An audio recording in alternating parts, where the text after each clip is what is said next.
how the West coordinated financial sanctions on Russia. Hi everyone, it's Jeff, and this is Plain English, where we help you upgrade your English with current events and trending topics. The full lesson, including the transcript, is available online at plainenglish.com/450. Coming up today, financial sanctions are a tool that the world's most powerful economies can use to enforce international norms. Sanctions are used to force smaller economies to change their behavior. They don't always work. In fact, they rarely cause major changes among sanctioned countries. Nevertheless, the major Western economies have banded together to sanction Russia. There are reasons to be optimistic. The world's biggest economies have never before created a financial sanctions package this strong and this coordinated. There is a chance that this sanctions package, imperfect and incomplete as it is, might really work. In the second half of the lesson, we'll talk about Germany's new attitude on the global stage, and that will be the example I'll use to show you the English expression change of heart.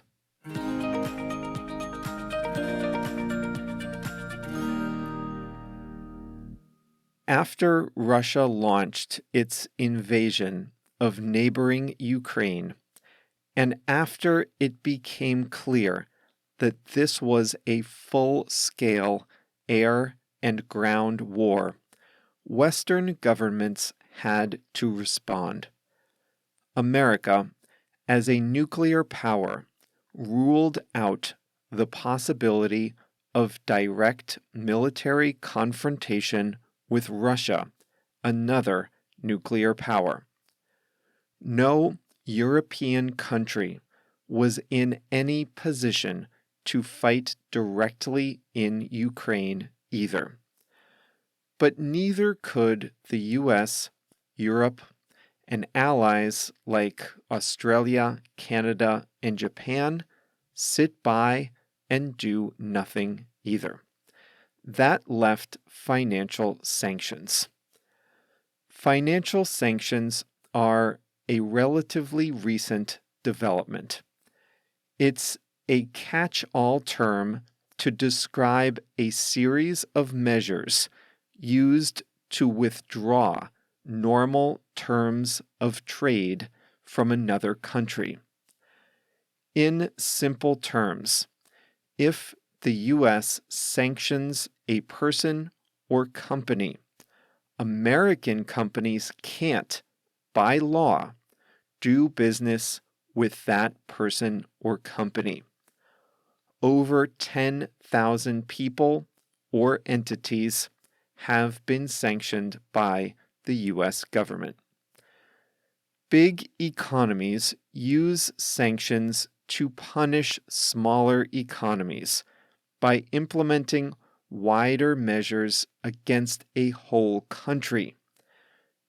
They do this by blocking access to the critical financial tools that smaller economies rely on.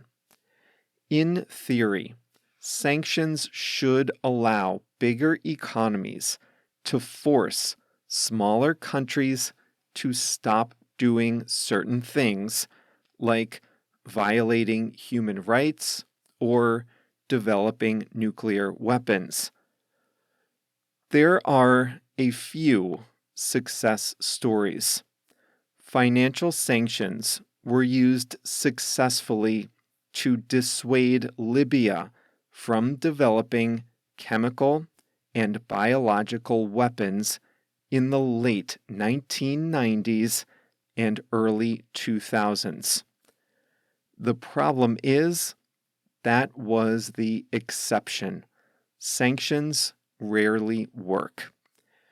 Yes, financial sanctions do inflict a certain amount of pain on a smaller economy, but there are several reasons why they don't usually achieve their intended outcomes.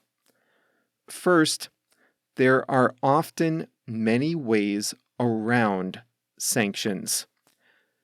If the U.S. says, for example, that American companies can't do business in Cuba, then Cuban companies can go to almost the whole rest of the world to get what they need. So sanctions have had only limited success in Cuba, Iran, and Syria.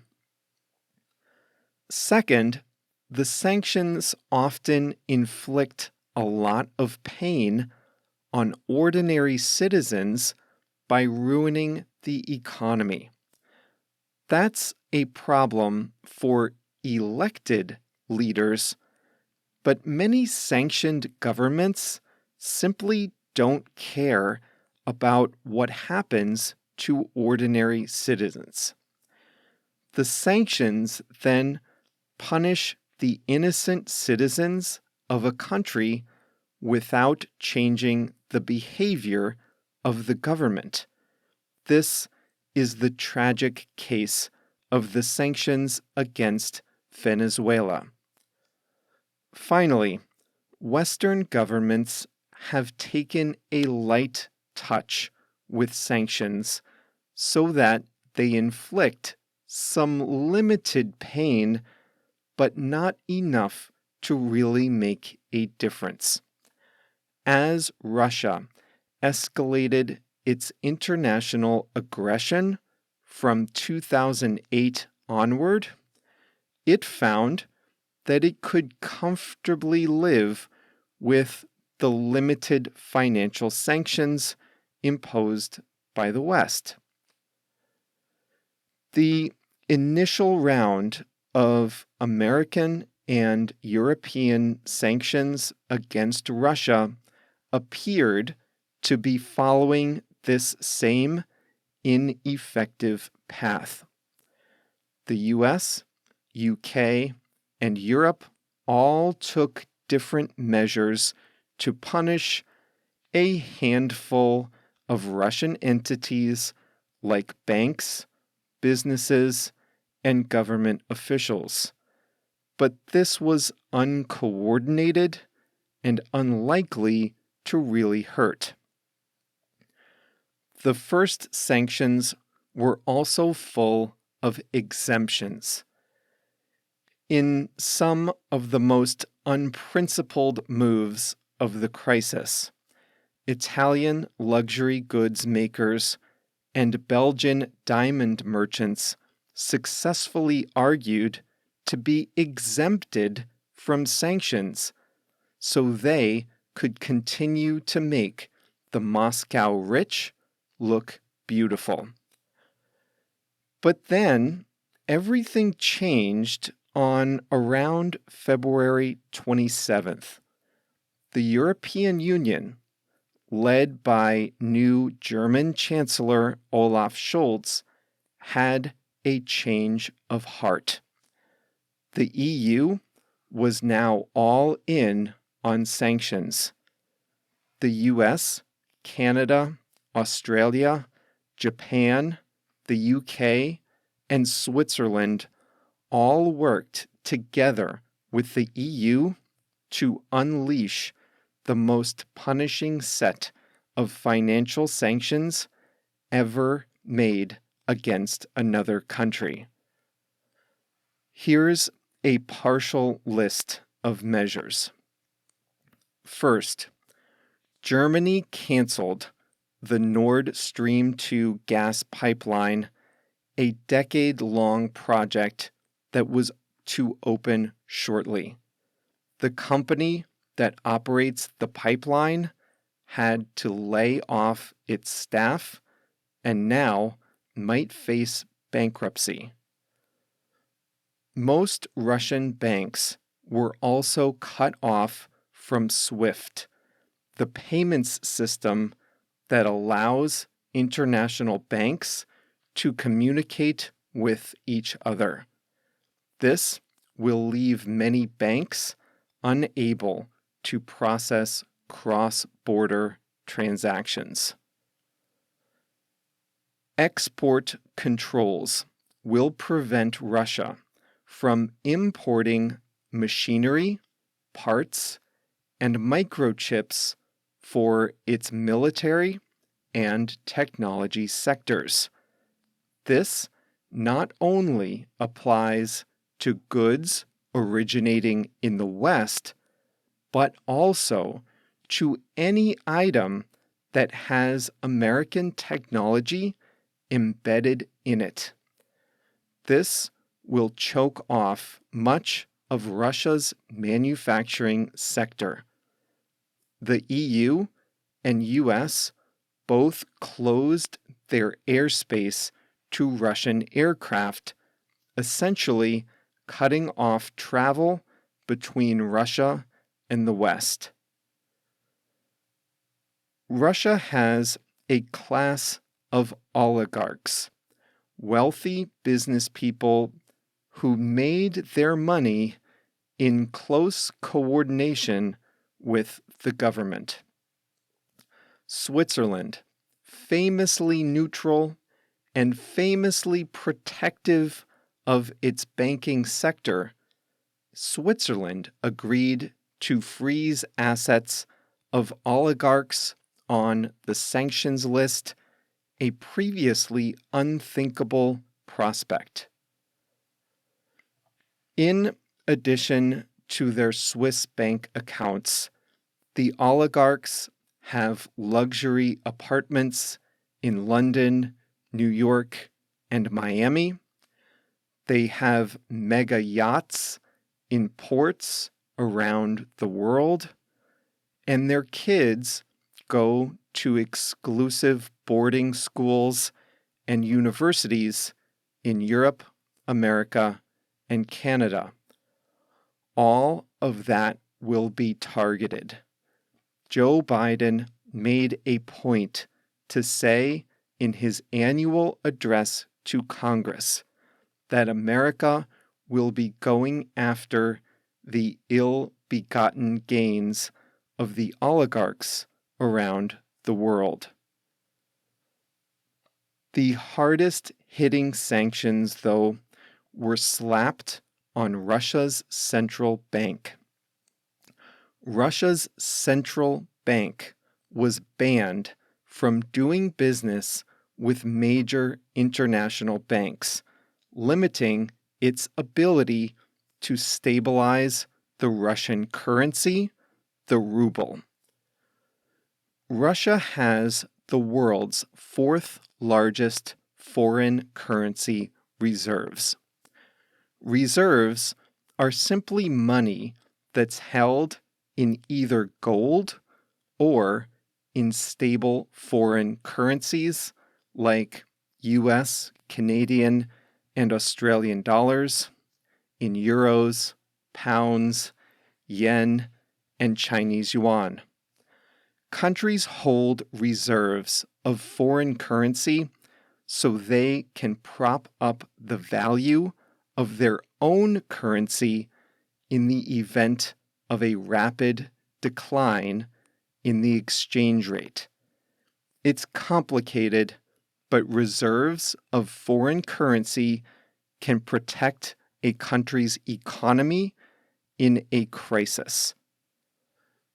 Western countries grouped together to freeze those Russian reserves. So even as the value of the ruble falls, Russia can't sell its foreign dollars or euros to stabilize the value of its own currency. In the second week of the war, Joe Biden announced that America would not directly buy oil or gas from Russia, and many global oil conglomerates have voluntarily stopped buying from Russia. However, this is only a partial measure. Unfortunately, the biggest possible sanction of all is off the table. Russia supplies Europe with 40% of its natural gas that's used to heat homes, generate electricity, and power industrial processes. Europe can't afford to give that up. As a result, Europe continues to send Moscow foreign currency in exchange for oil and gas, even during the war. So, will all of this work? Russia knew that certain financial sanctions were coming, and they were prepared to a certain extent. Russia is not a democracy, so the pain inflicted on ordinary Russians is unlikely to change minds at the very top. It's unlikely, but it is possible. Early reports are that most experts, including those in Moscow, were surprised by the strength of the sanctions, especially against Russia's foreign exchange reserves. A total economic collapse can't be ruled out, and that, combined with diplomacy, declining morale in the Russian military, and difficulties on the battlefield, might just be enough to stop the bloody conflict one way or another.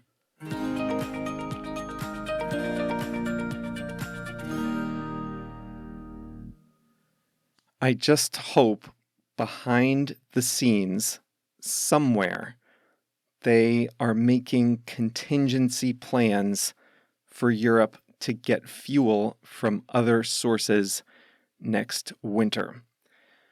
Europe is scrambling to build more import stations for liquefied natural gas, but there's only so much liquefying capacity in the world.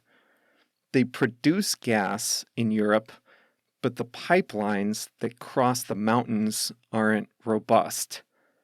Renewables are possible, but it's not as reliable as gas, and many residential and industrial furnaces can't run on electricity anyway. Nuclear is a clean option, but it has a long lead time. And even before the war, inflation was already high, especially for fuel. This energy situation in Europe is going to get a lot worse before it gets better.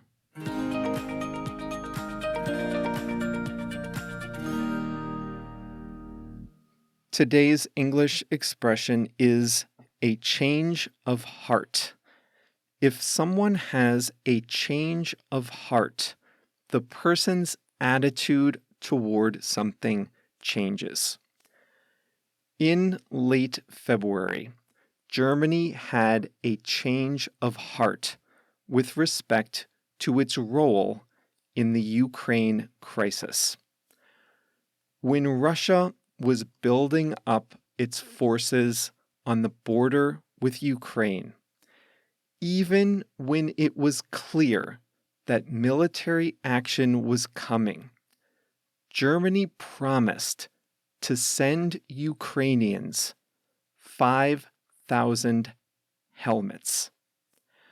The mayor of Kyiv called it an absolute joke. What would Germany send next? He asked. pillows? Now, that may have been a joke, but it was an understandable one. Since the end of World War II, Germany has purposely and purposefully not entered foreign armed conflict or sent heavy arms to fight abroad. But in late February, the country, led by its new Chancellor Olaf Scholz, had a change of heart. Its attitude completely changed. Now, Germany would send lethal weapons to Ukraine. Specifically, Germany sent anti-tank missiles and anti-aircraft defense systems.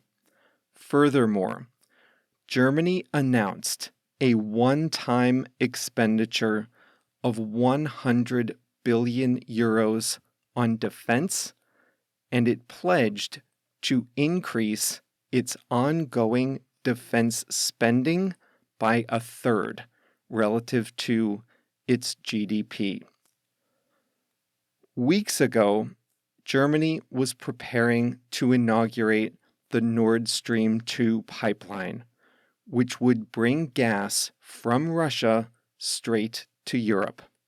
Now, that project has been put on hold indefinitely.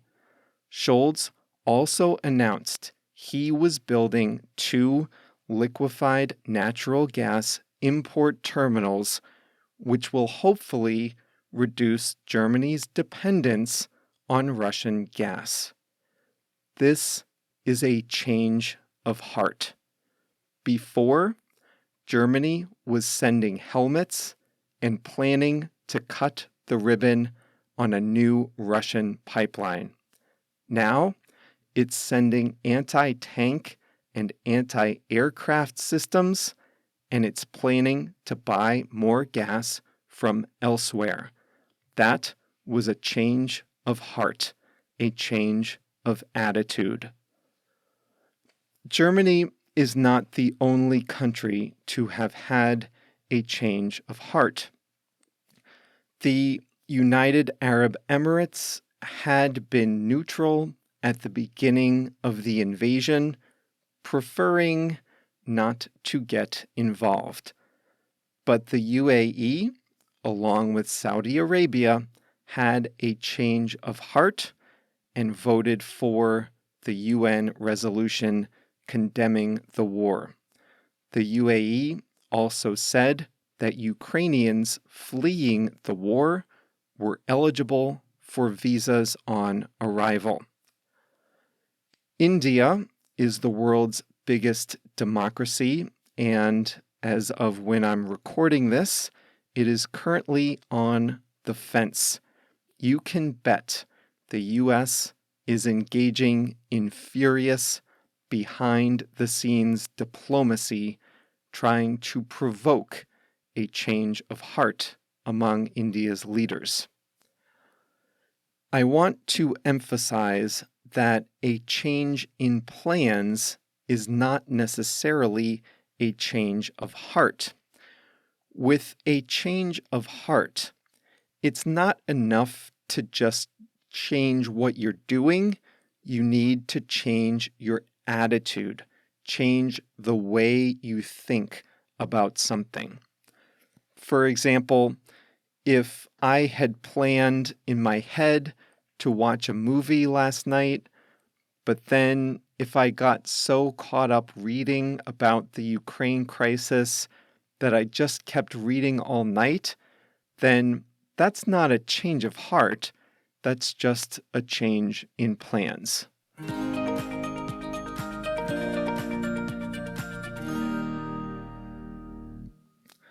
I normally choose a quote from a famous person long ago, but today's quote is from the Ukrainian President Volodymyr Zelensky.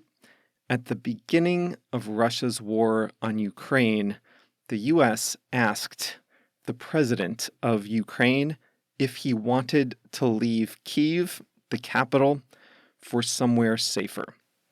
This quote is not confirmed, but according to people familiar with the conversation, he said, "I need ammunition, not a ride." Well, there are hundreds of plain English listeners in Ukraine. I have corresponded with some of them. They each obviously have different situations and different stories, but they are all doing their best to survive, to help their families and relatives, and to defend their country. The message that comes through from all of them is that they don't want this war, but they're under an unprovoked attack from Russia, and they're fighting for their country and to preserve the peace and their way of life. Well, this is bad. It's as bad as it gets. But if there is one bright spot, though, it's Volodymyr Zelensky, and he is proving to be the right man at the right time for Ukraine. In a future lesson, we'll talk about his story, his background, and how he has really rallied the world for the Ukrainian cause. For now, though, we'll end this lesson. We'll pick back up on Thursday with the response from businesses and how that's adding pressure on top of the government sanctions that we talked about today. See you back here on Thursday.